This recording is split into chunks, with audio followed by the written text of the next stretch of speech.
%, 2019-20 में 3.55%, 2020-21 में 2.69% और 2021 में 22 में 5.51%। यानी अनवरत मानव पूंजीगत प्रव्यय सकल राष्ट्रीय घरेलू उत्पाद के मुकाबले उसका परसेंटेज कम किया गया और निश्चित रूप से जो परिसंपत्तियों का सृजन होता है वो उसी से होता है। माननीय दूसरा मैं माननीय मंत्री जी के संज्ञान में लाना चाहता हूं, ये अपराध का आंकड़ा, रोजगार का आंकड़ा सदन में प्रस्तुत करने का काम करते हैं। माननीय आप भी 8वीं बार इस सदन में आए हैं। आपके संज्ञान में होगा कि सदन में जब हम बोलते थे तो हमें एक और विशेषकर जब मंत्री जवाब देता था तो जब वो आंकड़ा प्रस्तुत करता था तो उसमें एक भी त्रुटि होने पर दूसरे दिन नोटिस आ जाती थी, विशेषाधिकार हनन का प्रस्ताव आ जाता था कि आपने सदन को गुमराह करने का काम किया। आज उसी दिन माननीय अलग अलग आंकड़ा आ जाता है। माननीय मंत्री जी ने कहा कि 4,60,000 लोगों को हमने अस्थायी सरकारी नौकरियां दी है। 4,60,000 नौकरियों हमने देने का काम किया है। 4.5 का 4,60,000, 4,50,000। और अभी कल माननीय मुख्यमंत्री जी ने कहा कि हमने 5 लाख लोगों को नौकरियां देने का काम किया। माननीय 50,000 26 तारीख में और कल में बढ़ गया। अगर वो 50,000 जो बढ़ा है उसका आंकड़ा कहाँ है? कहाँ है आपने बढ़ा लिया 3 दिन में 50,000? निश्चित रूप से यह सदन में जैसे चौराहे का भाषण होता है मान्यवर, उस तरह का सरकार के मंत्री और सरकार इस सदन में भाषण, जिसमें मैंने आपके संज्ञान में यह लाने का काम किया। मान्यवर दूसरी तरफ माननीय मंत्री जी ने अपने बजट में कहा है कि पूर्वांचल और बुंदेलखंड के विशेष पैकेज के लिए, विशेष क्षेत्र विकास के लिए 700 करोड़ रुपया अपने बजट भाषण में पढ़ाने का काम किया है। लेकिन जो हमारा आंकड़ा है मान्यवर, जो साहित्य हमें मिला है, जो इसमें अपलोड किया गया है, उसमें 500 करोड़ है। 200 करोड़ रुपए को अंतर कहां से आ गया माननीय मंत्री जी? तो इस तरह से मान्यवर सदन को इस तरह से गुमराह करने का काम किया जा रहा है। मान्यवर इसी तरह से मैं आपके संज्ञान में लाना चाहता हूं कि राष्ट्रीय अपराध रिकॉर्ड ब्यूरो का आंकड़ा जो है, हम आंकड़ा यहां प्रस्तुत करते हैं। माननीय मंत्री जी आंकड़ा प्रस्तुत करके दिखाएंगे कि हमने पूरे अपराधों पर नियंत्रण पाने का काम किया। हमारा बजट प्रदेश के विकास के लिए, समुचित समग्र विकास के लिए होता है और समग्र विकास के लिए कानून व्यवस्था महत्वपूर्ण अंग है। लोगों को रोजगार मिलना ये महत्वपूर्ण बातें हैं, पर संपत्तियों का निर्माण महत्वपूर्ण है। इसलिए सुनियोजित विकास जितना अच्छा होगा उतना ही प्रदेश का विकास होगा। लेकिन मान्यवर इन्होंने जो आंकड़ा, मेरे पास राष्ट्रीय अपराध रिकॉर्ड ब्यूरो का आंकड़ा है, जिसमें उत्तर प्रदेश में आईपीसी की धाराओं में जहां 2016 में 2,82,171 अपराध दर्ज हुए थे, वहीं 2020 में 3,55,110 अपराध। वर्मा जी आप कितनी देर बोलेंगे?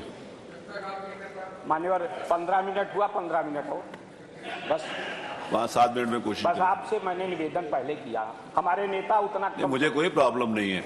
ये सारे का सारा इफेक्ट बाकी सदस्यों पे जाएगा ना। नहीं ठीक है मान्यवर, कोई बात नहीं, उसके लिए नहीं, मैंने उस दिन भी बोला था कि पार्टी वाइज पार्टी के रेशियो के हिसाब से समय तय होता है। ये पहले भी मैं बोल चुका हूँ, आज फिर मैं इस बात को रिपीट कर रहा हूँ। जो समय है सदस्य के हिसाब से नहीं है, पार्टी के हिसाब से है।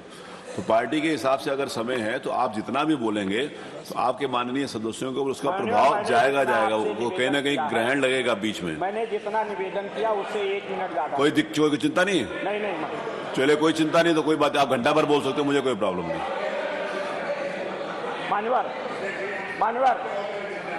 माननीय अध्यक्ष जी, चलिए बोलिए। मान्यवर इसी तरह से किशोरों के अपराध में जहां 17 में 825 था और 2020 में 1282 हुआ। इसी तरह संसूचित जातियों पर किए गए अपराध और अत्याचार 2016 में 10,426 था और 2020 में 12,714 हो गया। भ्रष्टाचार निवारण अधिनियम तथा उससे संबंधित आईपीसी का केस 2016 में 30 था, 2020 में 62 हो गया। साइबर अपराध 2016 में 2,639 था और मान्यवर वर्ष 2020 में 11,097 हो गया। तो इस तरह से अपराध के मामले में भी ये सरकार पूरी तरह से फेल हुई है कानून व्यवस्था को संरक्षित करने में।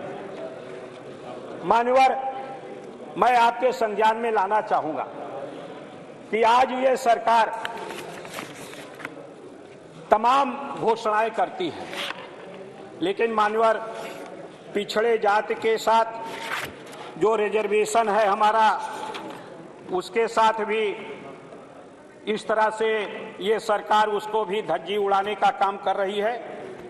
अभी मान्यवर मेरे पास समीक्षा अधिकारियों की भर्ती हुई और उस भर्ती में मान्यवर जो सामने तस्वीर आई है उसके अनुसार सामान्य भर्ती का जो कट ऑफ है वो कम है पिछड़ी जात के मुकाबले, जबकि 1994 का जो हमारा आरक्षण अधिनियम है उसके अनुसार पहले हम सामान्य भर्ती करेंगे और सामान्य भर्ती करने के बाद जो शेष बचेगा मान्यवर 50% भर्ती होने के बाद उसके बाद हम रिजर्वेशन का के आधार पर भर्ती करने का काम करेंगे।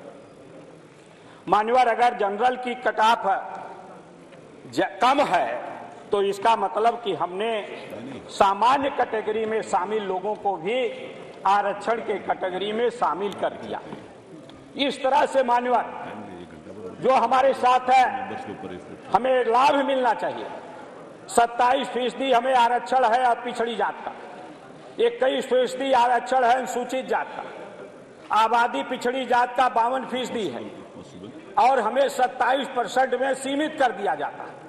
अभी 69,000 शिक्षकों की भर्ती हुई, उसमें पूरे प्रदेश में जिस तरह से भर्ती में धांधली हुई, पिछड़ा वर्ग आयोग ने इस बात को माना कि बड़े पैमाने पर भर्ती में धांधली करने का काम किया गया, लेकिन मान्यवर उसके बावजूद भी इस सरकार ने भर्ती निकाली, माना कि 6,800 से अधिक पद पर गलतियां हो गई हैं, लेकिन उस गलती को आज तक भी सुधारने का काम नहीं किया गया।